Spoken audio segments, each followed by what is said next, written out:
Joypurhat battalion BGB কর্তৃক এর বিশেষ টহল দল বিশেষ অভিযানে আসামিসহ দুটি কোষ্ঠী পাথরের মূর্তি উদ্ধার করে।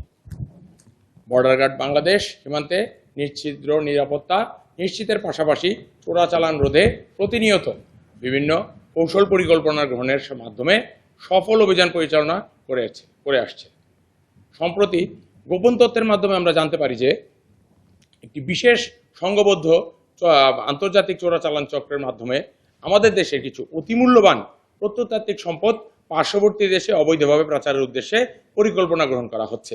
এরই ধারাবাহিকতা ও পর্যালোচনায় আরও জানা যায় যে দিনাজপুর জেলার বিরল উপজেলাধীন মঙ্গলপুর ইউনিয়নের অন্তর্গত ধনগ্রামের বাসিন্দা মোহাম্মদ রাসেল ইসলাম, বয়স 33, পিতা মোহাম্মদ মকবুল হোসেন, গ্রাম ধনগ্রাম, পোস্ট মঙ্গলপুর, থানা বিরল, জেলা দিনাজপুরের বাড়িতে একটি কোষ্ঠী পাথরের মূর্তি গোপনে লুকিয়ে রাখা হয়েছে। পরবর্তীতে ঊর্ধ্বতন কর্তৃপক্ষের অনুমতি সাপেক্ষে আমি লেফটেন্যান্ট কর্নেল মোহাম্মদ লতিফুল বাড়ি, জয়পুরহাট ব্যাটালিয়নের অধিনায়ক, আমার নেতৃত্বে ব্যাটালিয়ন সদরের দুটি চৌকস বিশেষ টহল দল অদ্য 7 মার্চ 2026 তারিখ আনুমানিক রাত 02:30 ঘটিকায় উল্লেখিত ব্যক্তির বাড়িতে অভিযান পরিচালনা করে আমরা একটি কোষ্ঠী পাথরের মূর্তি, যার আনুমানিক ওজন 15 কেজি 620 গ্রাম এবং অভিযুক্ত মোহাম্মদ রাসেল ইসলামকে আটক করতে সক্ষম হই।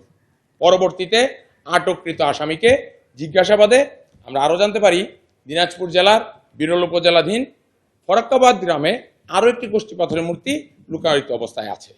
উক্ত তথ্যের ভিত্তিতে আনুমানিক 03:30 ঘটিকায় ফরাক্কাবাদ গ্রামের অভিযান পরিচালনা করা হয় এবং উক্ত গ্রামে মালিকবিহীন পরিত্যক্ত অবস্থায় আরও একটি কোষ্ঠী পাথর, যার আনুমানিক ওজন 10 কেজি 550 গ্রাম উদ্ধার করতে আমরা সক্ষম হই।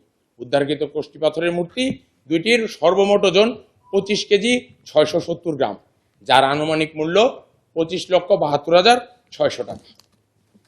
উক্ত কোষ্ঠী পাথরের মূর্তি দুইটি জেলা প্রত্নতত্ত্ব বিভাগের মাধ্যমে ইতিমধ্যে আমরা এর ঐতিহাসিক তাৎপর্য যাচাই করিয়েছি। বিজিবি কর্তৃক সীমান্ত এলাকায় চোরাচালান, মাদকদ্রব্য, মানব পাচার এবং অবৈধ অনুপ্রবেশ রোধে আমরা সর্বোচ্চ সতর্কতা অবলম্বন করেছি।